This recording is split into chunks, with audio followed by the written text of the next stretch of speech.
Ini adalah pembobolan penjara tersulit dalam sejarah Amerika. Ratusan orang memegang perisai buatan tangan yang membentuk dinding yang kokoh. Mereka memblokir para sipir yang dipersenjatai dengan senjata ampuh. Di belakang mereka, katapel tempur meluncurkan batu. Satu luncuran, kantor sipir dihancurkan. Mereka juga menaruh botol bensin di katapel, menembaknya ke menara pengawas. Tapi kerusakannya sepertinya tidak terlalu tinggi.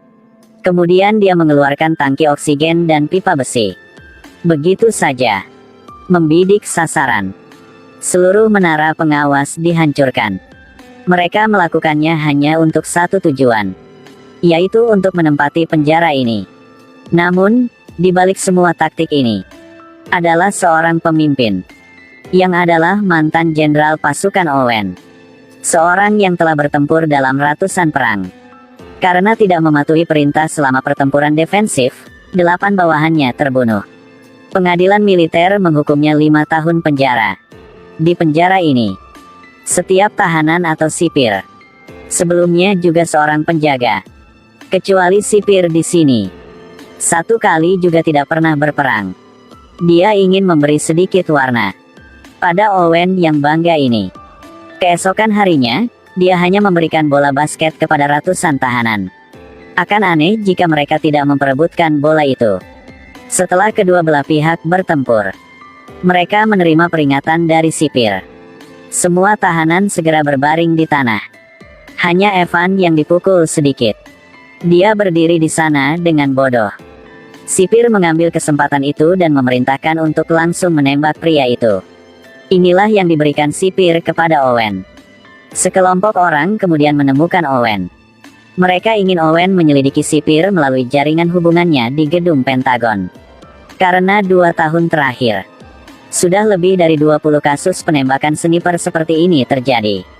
Tidak ada yang selamat. Owen tidak peduli. Pertama, dia tidak tahu apakah yang dikatakan kelompok tahanan ini benar atau tidak. Kedua, Owen hanya ingin menghabiskan 5 tahun dalam damai dan pulang untuk menggendong cucunya. Jadi dia hanya berbalik dan pergi. Namun, ketika hal seperti itu terjadi lagi, Owen sedikit setengah percaya dan setengah ragu. Orang di depan adalah Ram. Langsung menyapa setelah bertemu Owen, untuk menunjukkan rasa hormat padanya. Dan Owen melihat bahwa sapaannya salah. Menjelaskan kepadanya apa yang harus dan tidak boleh dilakukan dari sapaan tersebut. Dan pemandangan ini kebetulan dilihat oleh sipir. Semua di penjara, namun masih suka menjadi bos. Dia berniat untuk menghukumnya. Tapi bagaimanapun, Owen juga pernah seorang jenderal. Dia hanya bisa memulai hukuman dari bawahannya yang adalah Ram. Sipir memerintahkan Ram untuk berdiri sepanjang malam di hari hujan. Dia berdiri di tengah hujan yang dingin menggigil.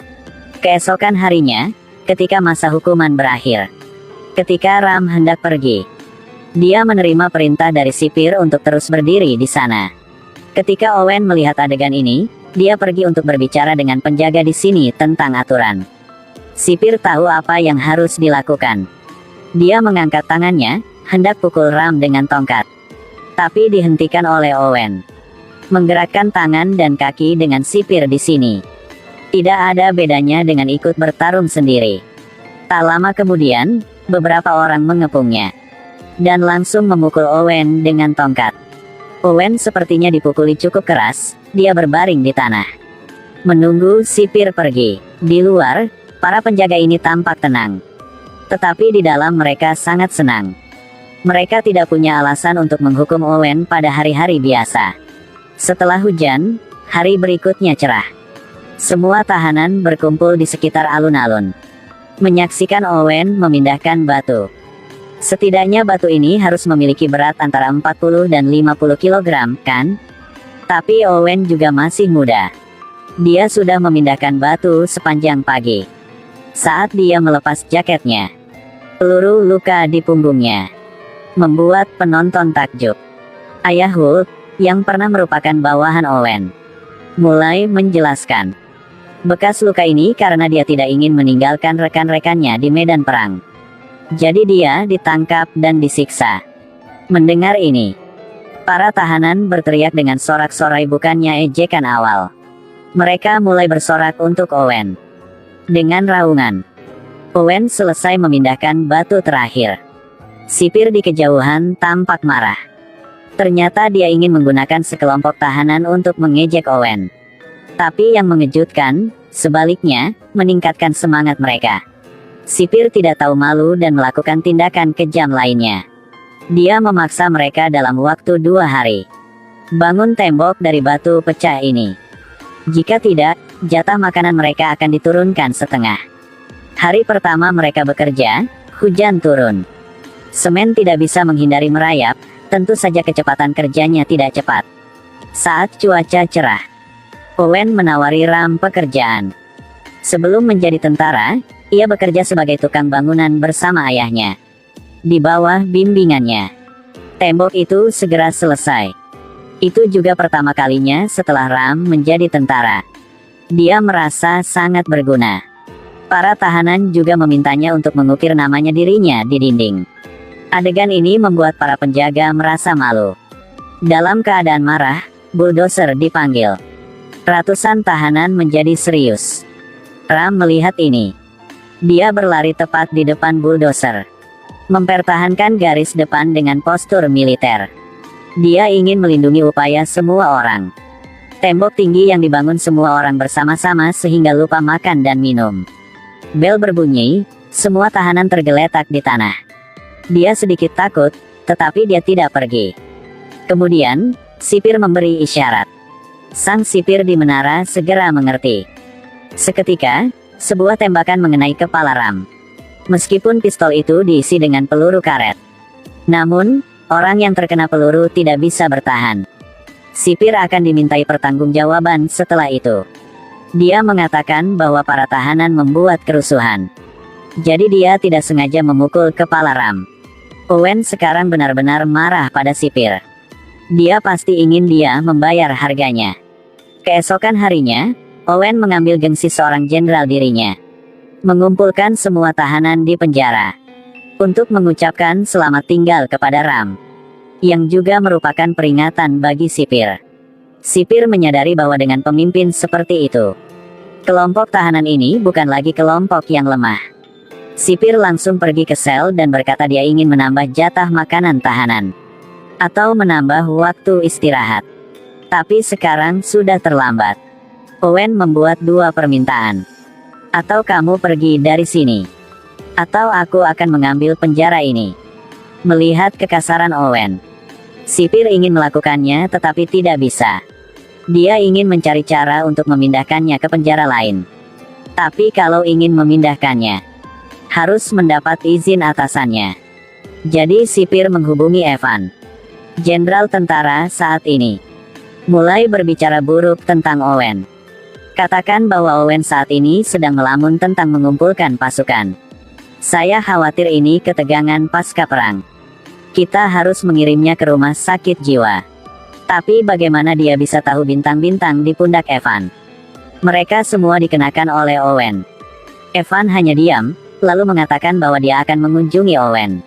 Kemudian dia mengunjungi kamar tahanan. Owen dimasukkan ke dalam penjara ini. Semua yang saya lihat dan dengar akan memberitahu ke Evan. Ingin dia memulai penyelidikan terhadap penjaga penjara. Tetapi pria ini mengatakan bahwa jika tidak ada bukti yang meyakinkan untuk diperiksa, tidak ada gunanya. Mendengar jawaban ini, Owen diam-diam tersenyum. Di sisi lain, sipir menerima surat anonim. Peringatkan sipir jika dalam 10 menit, jika Evan tidak mengundurkan diri, maka dia akan mati. Sipir langsung panik setelah membacanya.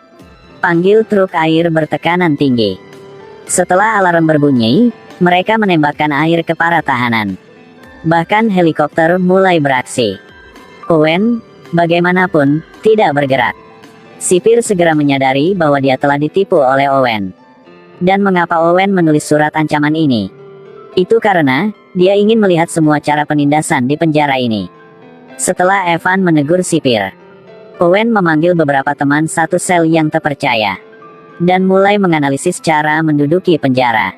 Pertama-tama, jelas bahwa penjara memiliki helikopter, senjata air bertekanan tinggi dari tim anti huru-hara, yang merupakan dua metode untuk menekan tahanan. Kemudian menganalisa metode cracking. Namun, semua tindakan selanjutnya, semua didasarkan pada apakah Hulk berhasil menangkap bendera atau tidak. Sehari yang lalu, Hulk berpura-pura memiliki konflik dengan Owen dan timnya. Adegan ini tidak sengaja dilihat oleh sipir. Jadi sipir memanggil Hulk ke kantornya. Katanya Hulk akan mendapat pengurangan hukuman jika dia mengikuti perintahnya. Hulk rupanya setuju. Sebenarnya dia sedang menunggu kesempatan untuk mengambil bendera kantor. Sekarang bendera terakhir telah dicuri. Saatnya menduduki penjara hanya perlu menggantung bendera terbalik. Biarkan Evan tahu sipir kehilangan kendali penjara. Dan kemudian sipir akan dimasukkan penjara. Keesokan harinya, sipir menemukan bahwa bendera itu hilang. Ratusan penjaga segera dikirim. Mereka mencari di setiap sudut. Semua tahanan dikumpulkan ke alun-alun. Sipir tidak tahu bahwa dia telah jatuh ke dalam perangkap Owen. Semua tahanan dikumpulkan ke alun-alun. Dan mereka menyerang para sipir. Kemudian mereka mulai melakukan hal mereka sendiri. Pertama, pasang rantai di pintu sel. Karena separuh dari kepolisian penjara ini sedang menggeledah bagian dalam sel. Sipir di luar mengerikan. Satu orang harus memukuli 20 tahanan. Semua dengan cepat runtuh. Para penjaga di menara pengawal. Satu peluru menembak satu orang. Beberapa tahanan menggali ketapel dan botol bensin dari tumpukan kerikil. 3 pria meregangkan karet gelang hingga membentuk segitiga. Siap menembak sasaran. Asap mengepul langsung dari menara pengawas. Seorang pria besar di sisi lain sedang merakit mesin. Sipir melihat keluar jendela. Melihat mereka menemukan ketapel. Ini berarti bahwa hidupnya mungkin akan segera berakhir. Dia segera mengirim tim tahan ledakan. Lengkap dengan helm dan tongkat tahan ledakan yang sesuai. Bagaimana tubuh manusia bisa bertahan? Owen mulai mengarahkan semuanya setelah melihat adegan ini. Sekelompok orang memegang perisai yang terbuat dari nampan nasi. Kerumunan bergegas keluar. Dengan rapi membentuk dinding manusia. Menghadapi gempuran pasukan anti huru-hara. Harus tahan mereka di luar. Ketapel di belakang. Lempar batu seberat 50 kg. Lengkungan sempurna menuju kantor sipir. Seluruh penjara berada dalam jangkauan ketapel. Tapi ada satu sipir yang agak tidak pintar. Satu tembakan meledakkan tangki bahan bakar dan langsung menewaskan 4 orang. Tahanan lain semakin marah. Keluarkan tangki oksigen dan pipa besi.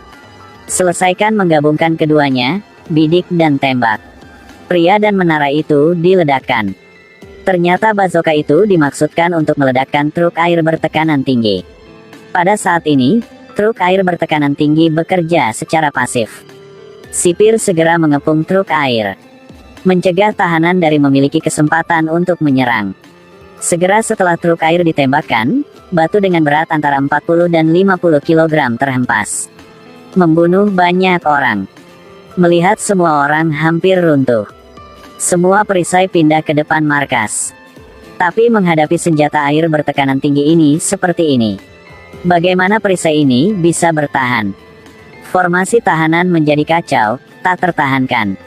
Untungnya, seseorang berhasil melewati selokan ke belakang penjara. Dan mematikan katup penutup air. Tanpa dorongan air, ratusan dari mereka bergegas ke depan. Satu orang menamparkan para sipir ini. Saat itu, helikopter telah tiba di penjara. Penembak jitu dari atas menembak tanpa pandang bulu di bawah para tahanan. Menghadapi penindasan udara ini, Owen memberi perintah. Kait besi terbang ke udara, mengaitkan ke pendaratan helikopter. Hulk mengambil kesempatan ini. Hulk meraih kawat besi dan memanjat ke pesawat. Penembak jitu dirobohkan dengan satu pukulan sebelum dia dapat bereaksi. Kemudian membunuh pilot dan menggantikannya. Dia mendekati jendela untuk melihat.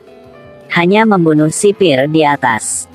Helikopter kehilangan keseimbangan dan jatuh ke tanah.